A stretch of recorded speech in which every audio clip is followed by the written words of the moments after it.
everybody listening and watching today is you've got to have professionals working with you. There's some things you can conjure up or you can fix up for yourself, but there's some things, and I'm not trying to promote what your business necessarily, but I tell you, you can't do these things alone. It takes specialists. People sit down and study this stuff because some of it gets complicated and you can see all the ins and outs, but you can win. You can take care of yourself, your family after you're gone and all of that in one fell swoop if you just have somebody help you with these kinds of things. Well, the thing that's so important is that it's kind of demonstrated by the fact that most people would like to take care of their families at home and for as long as possible. But sometimes that's not possible. They just can't provide the care. And so instead what they try to do is take care of them and don't do a good job. They don't think that they can become eligible for Medicaid. They don't think they can transfer the assets away. And so they plug along trying to just make do when, if they use some proper strategies, they could get on Medicaid and pay for the nursing home care and not have to spend every nickel of their parents' money to do that. There's some ways that we can protect some of that money so that they can qualify for Medicaid and help the government help pay for that care. Yeah, and there's something going around now, and I know you're familiar with it. I'm not going to spend a lot of time here, but I have heard of situation where the elderly person home was put into reverse mortgage in order to pay for the nursing home when that relative may have qualified for Medicaid. And that's not right. But it happens because we don't have the information. We don't have the knowledge. So I mean, it's nothing wrong with reverse mortgage. I've had people on my program talk about that. So it works for some folks, but you don't have to do all of that. Well, there's a number of ways to pay for long-term care. And what you need to do is look at all of the different options and figure out which one is right for you. Reverse mortgage is one option. Aid and attendance benefits for veterans is a second way to help pay for nursing home care and long-term care.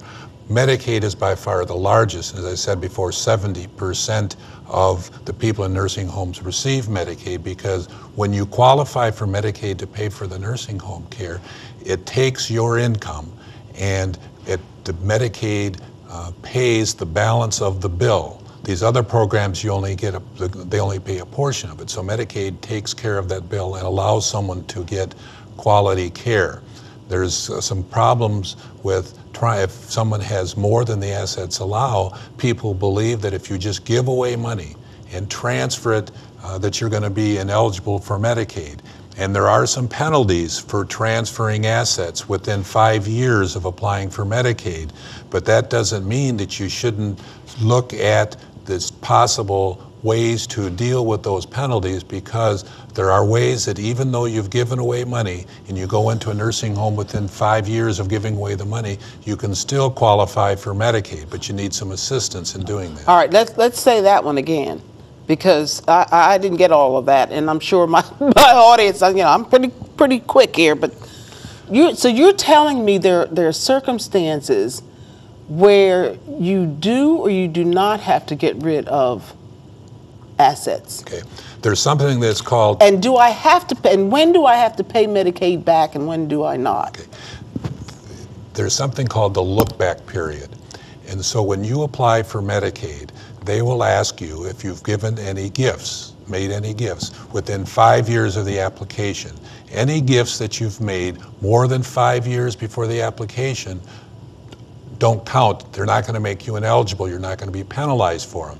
If you make any gifts within 5 years of when you file for Medicaid, you're not necessarily ineligible, depending on what the gifts were and the types of gifts and who you gave them to. But generally speaking, you may be ineligible and be penalized, and so that's why you need to have someone look at those gifts. Don't walk away and say, I'm not going to go on Medicaid because I'm going to be penalized, because there are ways to undo the penalty and to get around this look-back period. But you have to realize if you give money away and within 5 years, you're going to be ineligible for Medicaid unless you do some things to deal with that fact that you've made a gift. There's more than one way to skin a cat. It's the way I was raised to understand it. And you're hearing some, and we need to hear more about this. And we're going to do it in just a moment. Don't go away.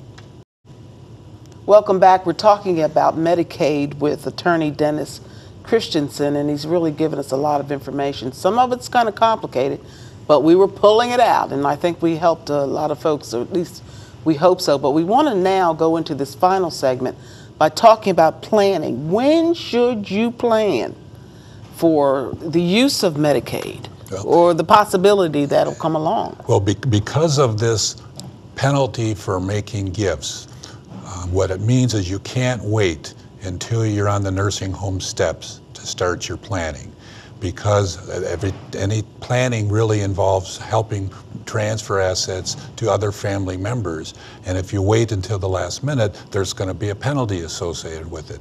So you need to start planning. And so some people say to me, well, when should we start? And as soon as you have had a diagnosis of Alzheimer's, or if you've had a stroke or Parkinson's, something that you see may end up causing you to be in a nursing home within 5 years, or 5 years or even more than that, you need to start planning for the possibility of nursing home care. And one of the most important documents that you need as part of that planning is a power of attorney, because that will be the document that will allow your family to manage your assets, so that if long-term care ever becomes necessary, you're able to manage those assets in a way to become eligible. And that power of attorney needs to have a gifting provision so that money can be transferred to make them eligible for Medicaid. Does a living will count in there at all? A living will is a document that has to do with medical decisions.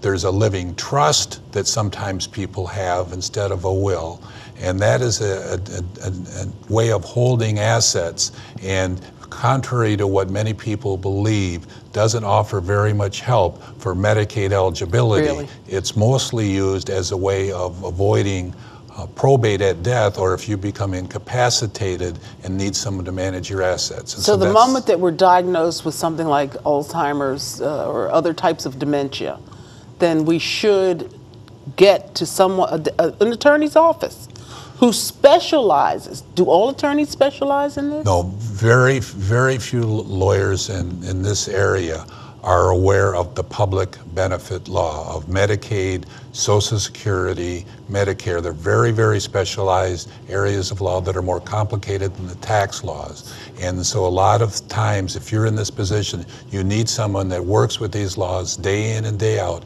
and keeps up with the changes in the law. Yeah. And because the laws change every day. Right now, Congress is passing laws that change the rules that apply for Medicaid and Medicare eligibility. And that's important, and you have to come back, because we need to talk about the health care program that's just gone through Congress, and we also need to talk more about planning for our future in terms of caring for ourselves in facilities if that's necessary. God forbid, but if that's necessary. Thank you so much for sharing your time and your information, and we should be putting some information up on the screen for you in just a moment, so that there it is. That's the way that you get in contact with Attorney Christensen, and there's a phone number and there's a website, and you can contact him. And of course, if you have other program ideas and you would like me to bring you those ideas or issues, we would be more than happy to do so. If you've missed the information on the attorney, please contact us at Issues and Answers, and we're more than happy to identify programs that you'll be interested in having programmed on this channel on C2, Comcast C2, anytime, anywhere. We'll be happy to help you. This has been Issues and Answers. I'm Cheryl Harleston.